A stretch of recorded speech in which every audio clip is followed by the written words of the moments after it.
When I was blundering around the other day, I saw this bike lane in Bulwer Street, and I was so taken by some of the features, I thought we'd do a special video on it. And the way I got there is what we're going to see is essentially following that blue dotted line, starting down in the bottom right-hand corner. And the first thing that struck me was, well, first, that's a pretty narrow gap that you'd struggle to get a cargo bike through, etc. But nice big concrete island there. That's obviously designed to keep drivers out of the bike lane. I mean, it's kind of angled and would deflect them. The next thing is nice big concrete islands to keep drivers away. Again, you can see there's a gap there for pedestrians across the road, and then at every intersection along this section here, they've put green paint across the intersection. They've built out curbs like that one that looked like fresh concrete to me to kind of bulk out the size of the curb. They're using trees in planter islands, whatever you call them, and they've recessed all the parking, and they've recessed the parking quite deliberately, as we'll see a little bit further up. Because there's no parking, no stopping along here, you can see how narrow that little bit is. So let's just have a closer look at this car here and the way it's parked. And you can see they've put down these kind of, what are they, reflective thingies, so drivers will know where the edge of the parking is. And this is not parking for wide vehicles, Land Cruisers, etc. Go away, it's small cars. Let's just look at the reverse angle, because the rear camera can be clearer at times. And again, you can see, the nice concrete there, etc. And then we're coming up to this this blister island, and look at the drainage. I don't know if they had to move the drainage or they've just kind of, made the island conform to it, because apparently doing a lot of this work, changing the drainage, can be quite expensive. I guess if you can do things like that, you can keep the cost down. So just looking at how they've recessed the parking in some of these places, that's a driveway, so kind of a strange couple of odd bits of paint on the road there. Wasn't sure what they were there for, but I guess that'll stop other drivers parking across that person's driveway. When we get to the lights here, we've got a bike box at the front, so I guess if you want to turn right, I'm going straight across. You can see there's a nice green bit that leads you into it, and again, the concrete island.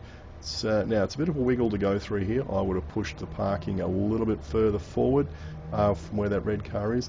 But you can see the parking there is recessed as well. See how it's pushed in, and they've got the yellow no stopping line, and they've got blue lines for parking. I guess that's disabled parking, which is why they still allow it. Then they have some more recessed parking, and you can see the cars really are filling up the available space, for medium-sized cars. Yep, again, more disabled parking along here. And we're back to our concrete island, and I guess this might be, I don't know, if they had problems with drivers wanting to park along here. I guess that's would really say, no, there's absolutely no way in hell you're parking in this bike lane. Well, the shop's there, I suppose. So I guess it'd be very tempting for people to just pull up and stop and run in and get a coffee or a newspaper, like they have a tendency to do in places like Warringah, etc. So we'll just, have a look at this. You can see again there's more concrete blobs along the side here to really stop people from, parking in those places and taking up the bike lane. And there's another blob. So they've really gone all out with the concrete to try and control, what drivers are doing and make sure they're doing the right thing.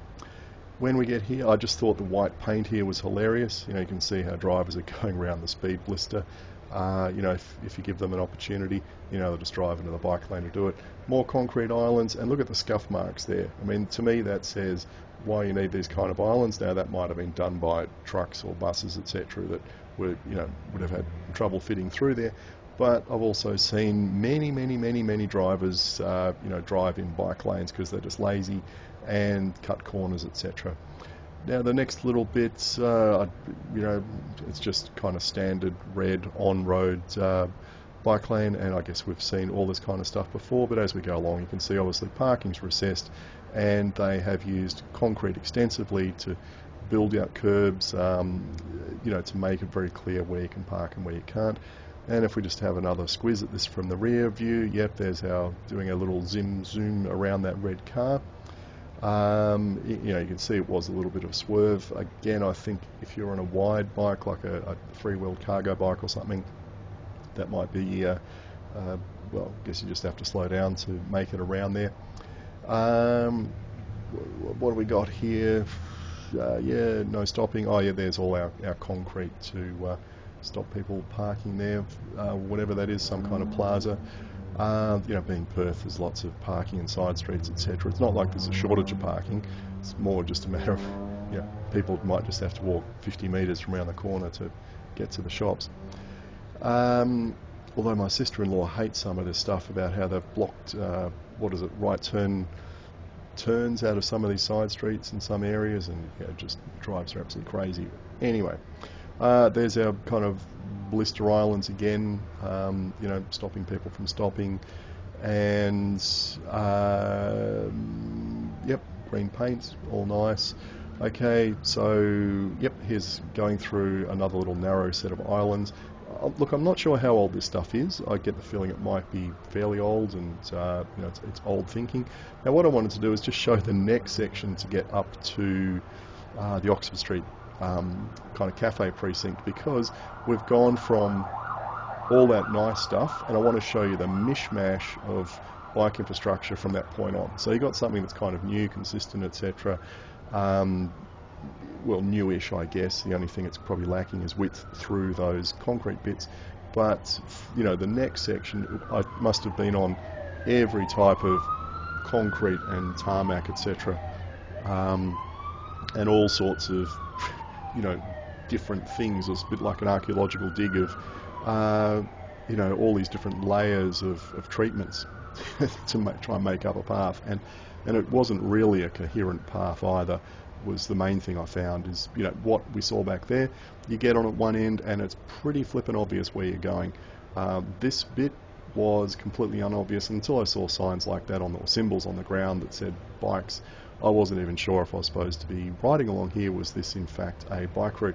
Now, this is the council chambers for this particular city, and this is kind of like their civic centre. So there's the all sorts of council services are in all these buildings along here, and I just wanted to show that one thing I noticed outside all of them was something simple. Yes, that every single one of them had a bike rack at the entrance. Didn't matter what it was, whether it was the gym or the creche or, you know, the admin building, they've all got bike racks. Again, you can see we're on a different type of footpath here. Yes, there's green paint at the crossing, so you can be reasonably sure, yeah, you can ride along here. I mean, it's Perth, it's legal to ride on the footpath, and they've turned this into a bike route. Just slowing down here, going through this bit, where you can see every driveway's got green paint on it, and I mean, this is just somewhere where you tonk along at 15 or 20 kilometres an hour and you're ready to slam on the brakes. And this is a busy commercial area. You know, this is kind of like, I guess, the Concord Cafe Strip, except maybe busier, and, you know, quite okay with, you know, riding on the footpath through something like that, because I guess people are just used to it and they're reasonably sensible about their speeds. This is part of the cafe strip. It goes also up on the other side of the lights. There's a, you know, trendy cinema here and things like that. And of course, every one of these cafes has bike parking out the front and out the side, and, you know, it's a good place for large groups of cyclists, etc., to gather. You know, because they've kind of set up the facilities for it. So, yeah, just to recap on that, just the absolute mishmash of stuff we've seen. So when we were on Bulwer Street, lots of treatments, red paint, green paint, concrete islands. You're absolutely certain you're on a bike path. You know you're on it. There's just, and everyone driving past there's a bike path there. The next section, absolute mishmash of stuff. No clue where you're supposed to be going. You just don't know if you're actually on the right path or not. Quite confusing. I mean, we still got there in the end. Now I know I can do that, but the first time round, yeah, chalk and cheese between the two environments there.